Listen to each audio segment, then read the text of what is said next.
పారిశ్రామికంగా అభివృద్ధి విషయంలో కానివ్వండి, పరిశ్రమలు తీసుకొచ్చేటువంటి విషయంలో కానివ్వండి, వచ్చినటువంటి పరిశ్రమలో పారిపోయే విధంగా చేయటంలో వాళ్ళు ఏం చేశారు అనేటువంటిది 5 ఏళ్ల పాటు ఆంధ్రప్రదేశ్ ప్రజలందరూ చూశారు. అభివృద్ధి జరగలేదు, పారిశ్రామిక అభివృద్ధి లేదు, ఉద్యోగ ఉపాధి అవకాశాలు లేవు. ఇవన్నీ కూడా వైఎస్ఆర్ కాంగ్రెస్ పార్టీ 151 నుంచి మధ్యలో 5/11 మిగలటానికి కారణమైనటువంటి అంశం. నాకు తెలిసి 5 ఏళ్లలో వైఎస్ఆర్ కాంగ్రెస్ పార్టీ ఏం చేసిందని ఇంకా చర్చించాల్సినటువంటి అవసరం ఉందని నేను అనుకోవటం లేదు. వాళ్ళ గురించి ఇంకా చర్చ అవసరం లేదు. 5 ఏళ్ల పరిపాలన గురించి ఆల్రెడీ ప్రజలు తీర్పిచ్చేశారు. ఇప్పుడున్నటువంటి కూటమి ప్రభుత్వం దావోస్కి వెళ్ళింది, ఏం చేస్తుంది, వీళ్ళు చెప్పినటువంటి హామీలకు అనుగుణంగా పని జరుగుతుందా లేదా, అది చర్చ జరగాల్సినటువంటి అవసరం ఉంది. నాకు తెలిసి వైఎస్ఆర్ కాంగ్రెస్ పార్టీ కూడా అలాంటి చర్చ పెట్టదు. మేము దావోస్కి వెళ్ళి ఇదిగో ఇన్ని పరిశ్రమలు తెచ్చాం, లేకపోతే ఇన్ని పెట్టుబడులు తెచ్చాం, ఇన్ని వేల కోట్లు తెచ్చాం, మీరేం తెచ్చారు అని ప్రశ్నించేటువంటి పరిస్థితి వైఎస్ఆర్ కాంగ్రెస్ పార్టీకే లేదు. ఇప్పుడు దావోస్కి వెళ్ళటం ఎందుకు, దానివల్ల ఉపయోగం లేదని ఆ రోజున పవన్ కళ్యాణ్ మాట్లాడినటువంటి మాటలు ఖచ్చితంగా జగన్మోహన్ రెడ్డికి వర్తిస్తాయి. ఇప్పుడు వెళ్ళినటువంటి దీంట్లో ఏం చేస్తున్నారు ఏంటి అనేటువంటి దీనిలో అద్భుతాలు సృష్టిస్తారు చంద్రబాబు నాయుడు, నారా లోకేష్, వీళ్ళు వెళ్ళి ఎవరెవరితో మీటింగులు పెడుతున్నారు, ఇవన్నీ మెటీరియల్స్ ఏమవుతాయనే చూడాలి భవిష్యత్తులో.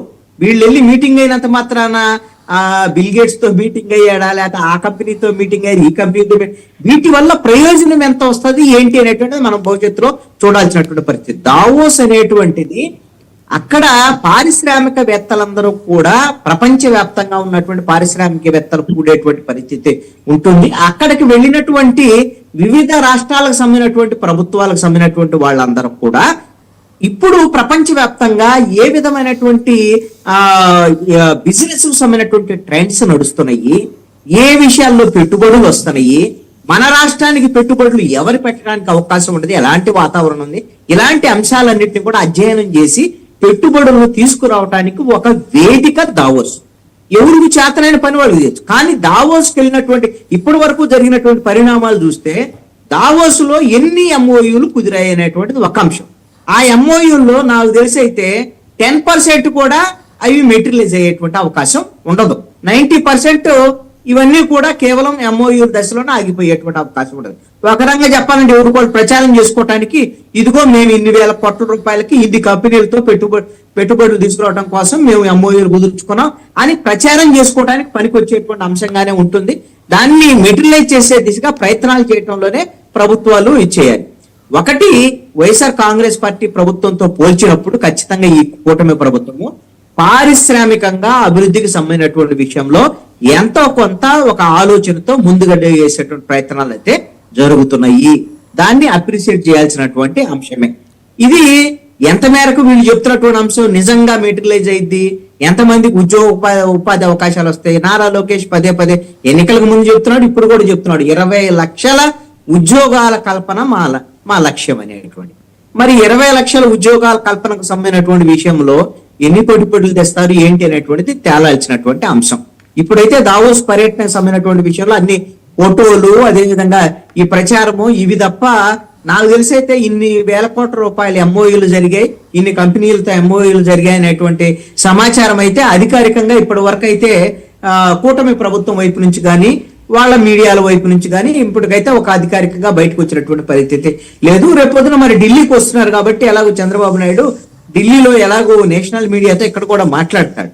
మాట్లాడినటువంటి సందర్భంలో ఆయన ఇవన్నీ వెల్లడించేటువంటి అవకాశం ఉంది. అయితే దావోస్ లో పరిశ్రమలో పెట్టుబడుల కన్నా హైలైట్ అయినటువంటి అంశం ఏంటంటే చంద్రబాబు నాయుడు తర్వాత ఎవరు తెలుగుదేశం పార్టీకి నాయకత్వం వహించేది, ఈ వారసత్వ రాజ్యాలుగా వారము, ఇవన్నీ అసలు నేషనల్ మీడియా, ఇంటర్నేషనల్ మీడియా కూడా ఈ అంశం మీద చర్చ జరిపినటువంటి పరిస్థితి చంద్రబాబు నాయుడుతో ఇంటర్వ్యూ సందర్భంగా ఒక అంశాన్ని కొంత స్ట్రెస్ చేసిందండి. ఇంటర్నేషనల్ మీడియాకి సంబంధించిన ఇంటర్వ్యూల్లో కూడా చంద్రబాబు నాయుడు కేంద్ర మంత్రిగా వెళ్ళబోతున్నారు అనేటువంటి అంశం దాన్ని కూడా అడిగారు. దానికి కూడా చంద్రబాబు నాయుడు చెప్పాడు నాకేం ఇంట్రెస్ట్ లేదు అని. అది కేంద్ర మంత్రి లేకపోతే కేంద్ర మంత్రి అని చెప్పాడు. కానీ 4వసారి కూడా ప్రధానమంత్రి నరేంద్ర మోడీ అవుతారు అని, నేను ప్రధానమంత్రి రేసులో లేను అని ఇండైరెక్ట్ గా చెప్తాం అనమాట.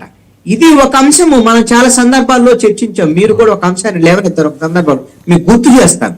ఎందుకంటే రానున్నటువంటి కాలంలో రాష్ట్రపతి రేసులో చంద్రబాబు నాయుడు ఉన్నారు అనేటువంటి ఒక చర్చ ఎప్పటి నుంచో ఉంది. అప్పుడు తెలుగుదేశం పార్టీ వాళ్ళు అప్పుడు అంగీకరించాలి. ఇప్పుడు ఆ చర్చ మరింత బలోపేతం అయ్యే దిశగా. ఎందుకోసమనంటే మరి భవిష్యత్ నాయకుడని పదే పదే రేపా మాపని రావు గారు అడుగుతున్నాడు. రేపు మాపు కాదు, చంద్రబాబు నాయుడు రేపు రాష్ట్రపతికి వెళ్ళారనుకోండి ద్రౌపది ముర్ము తర్వాత, అప్పుడు వారసుడు కావాలి కదా ఎలాగూ. కాబట్టి నారా లోకేష్ ఇప్పుడు ప్రిపేర్ చేస్తున్నట్టుగా ఇప్పుడు వీళ్ళందరూ మాట్లాడుతున్నటువంటి అంశము ఇవన్నీ కూడా. ఇక్కడ ఒక అంశము, ఇవన్నీ కూడా నారా లోకేష్ ని జాకీలేసి లేపుతున్నటువంటి తెలుగుదేశం అధినాయకత్వం చేస్తున్నటువంటి ప్రచారం ఇదంతా. వాళ్ళ ఆమోదం మేరకే ఇప్పుడు అచ్చెన్నాయుడు మాట్లాడినా, టీజీ భరత్ మాట్లాడినా, శ్రీనివాసులు రెడ్డి మాట్లాడిన వీళ్ళందరూ కూడా అధినాయకత్వం ఇచ్చినటువంటి డైరెక్షన్ మేరకే మాట్లాడుతున్నారు.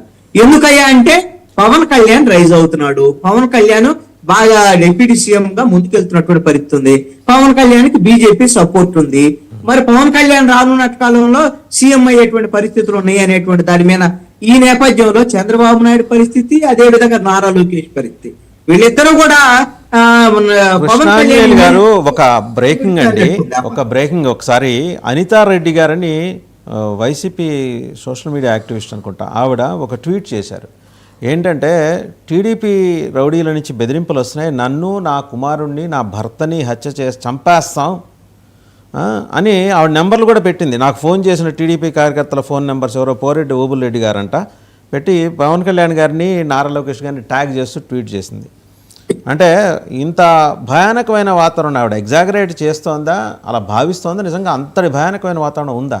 బెదిరిస్తే జనరల్గా టీడీపీకి ఆ కల్చర్ ఉండదు, ఇలా ఫోన్లు చేసి బెదిరించడానికి. ఏమన్నా ఉంటే కేసులు పెట్టుకుంటారేమో, కానీ ఇలా అసాసినేషన్ పాలిటిక్స్లోకి టీడీపీ వెళ్ళిన దాఖలాల్లో కూడా లేవు. అందుకని ఇక్కడ ఒక అంశం అండి, ఇప్పుడు ఆవిడ ఏ ప్రాంతానికి సంబంధించిన రాయలసీమ రాయలసీమ కాబట్టి రాయలసీమలో ఒకప్పుడు ఈ విధమైనటువంటి